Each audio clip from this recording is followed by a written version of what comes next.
Hi my loves, today I'll be talking about the case of Braylen Noble. The highlights of Braylen's case will be as such. Braylen Noble, age 3 years old, reported missing on September 4th, 2020.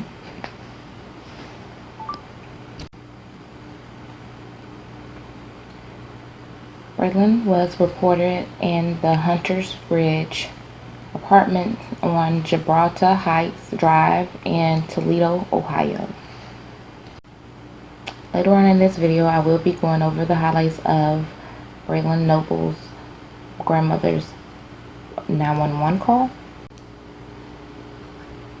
The community searched the entire apartment complex the day the toddler was reported missing, and only found a baby's blanket near a cemetery that was located adjacent of the apartment complex.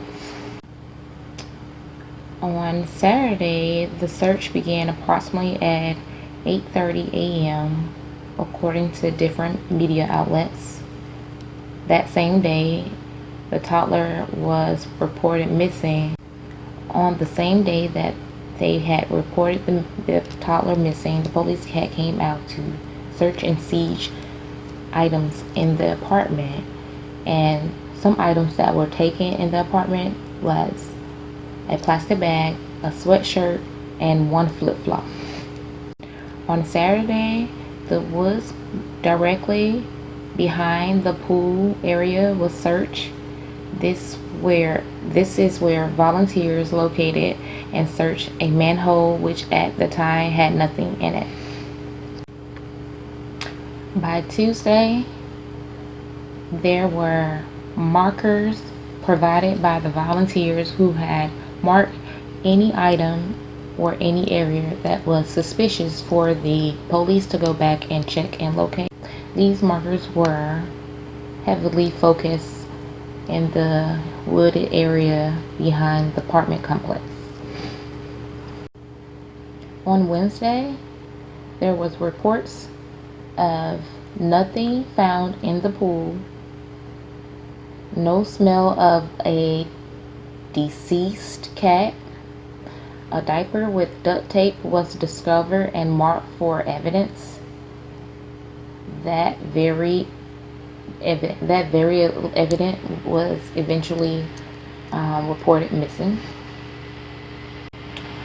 By Thursday morning, according to volunteers searching the area, there was a smell of a deceased cat, and like I said, that marker with the diaper and duct tape was also missing.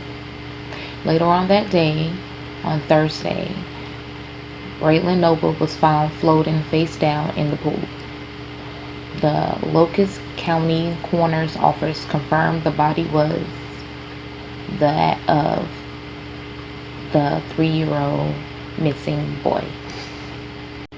Now that covers the highlights of the case so far that I have researched. Now let's go over the 911 call provided by one Miss SP Nuggets. Thank you for this information.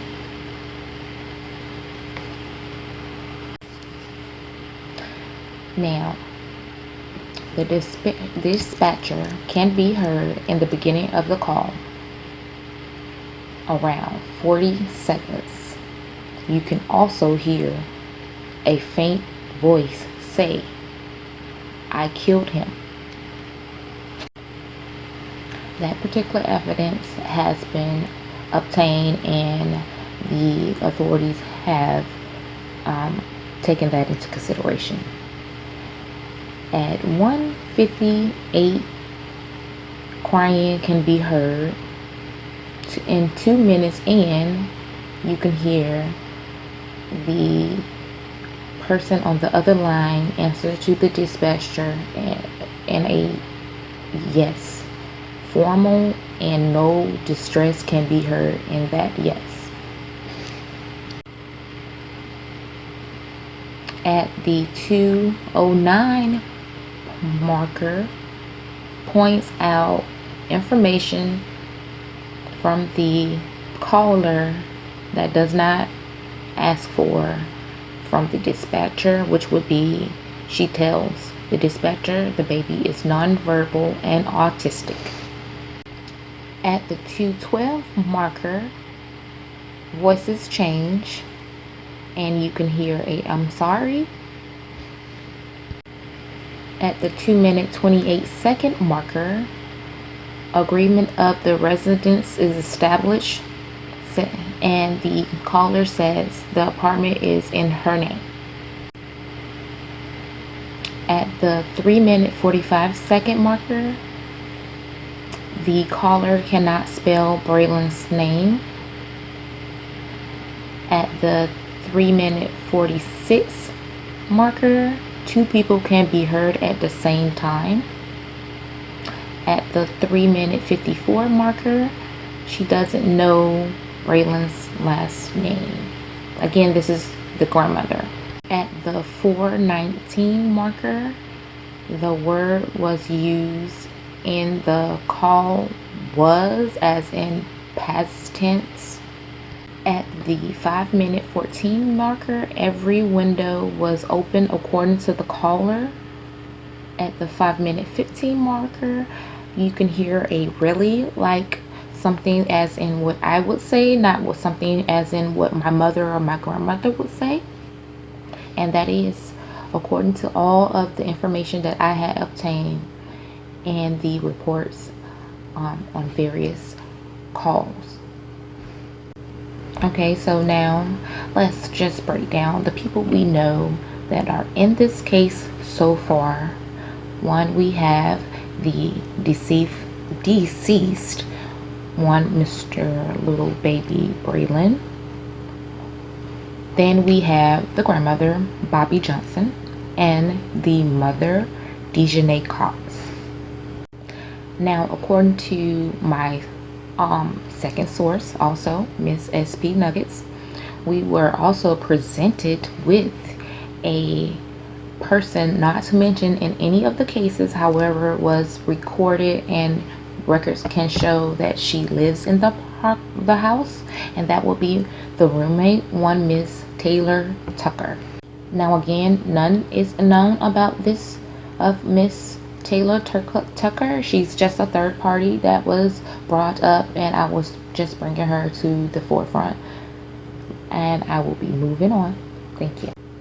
Now, in recent updates, this is the information that I have obtained so far.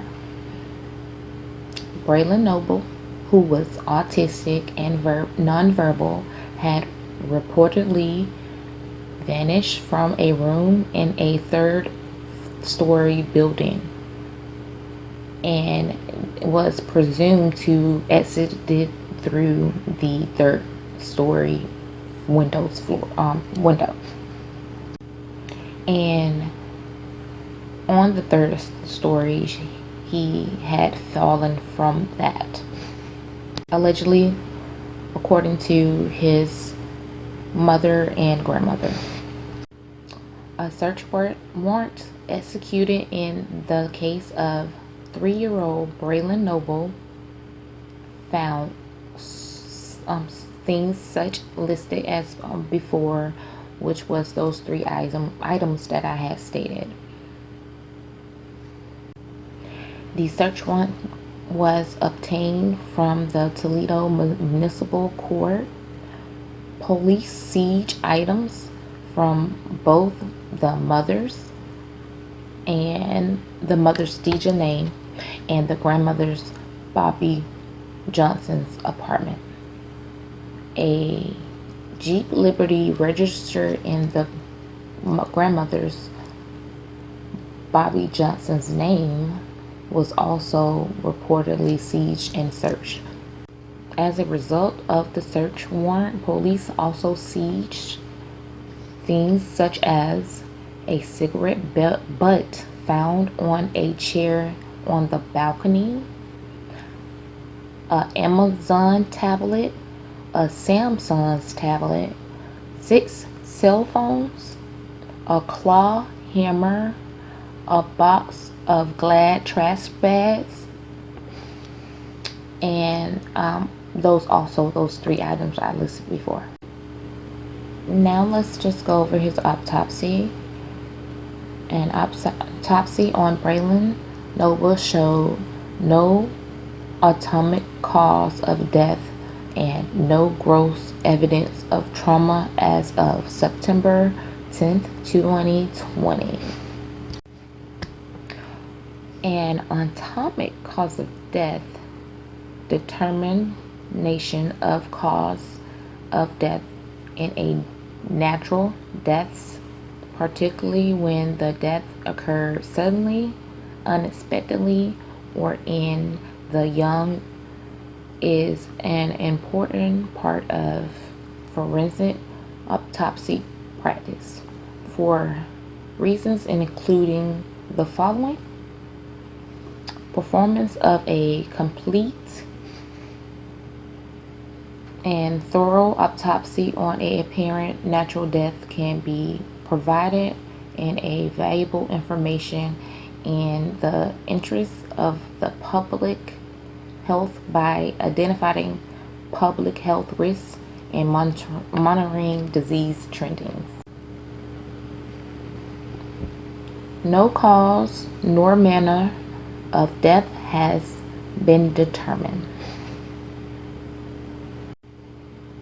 The office is still waiting to do a toxicology and a microscopic test, sorry for that, which is for sections of the organs. The FBI said that since Braylen was not found based on a tip provided by the public, the $5,000 reward offer is not being issued. According to different medias, the police did not say how specifically the boy was found in the pool, although K9 units and cadaver dogs and private search parties were searching the pool numerous times. They still did not see the body in the pool at that time until Thursday afternoon, late in that day. A dive team was even searching the pool on Friday, the day the toddler was reported missing by the grandmother. Circumstances surrounding his death has remained a big mystery. The mother, Dejanay Cox, and the grandmother, Bobby Johnson, were escorted from the house upon reporting that the baby was found in the pool. The crowd was also heard saying "Justice for Braylen" upon recognizing and discovering the baby was deceased.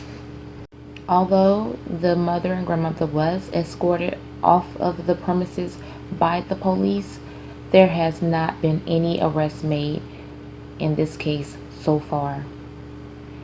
If you have any information in this case, please call Crime Stoppers in Toledo, Ohio. Okay guys, this is where I stop. I really stopped right after Christmas, so this is everything I have obtained for the time being. I know there probably will be a lot other things that I did miss, including a couple days after this post. I love you all. Thank you, love.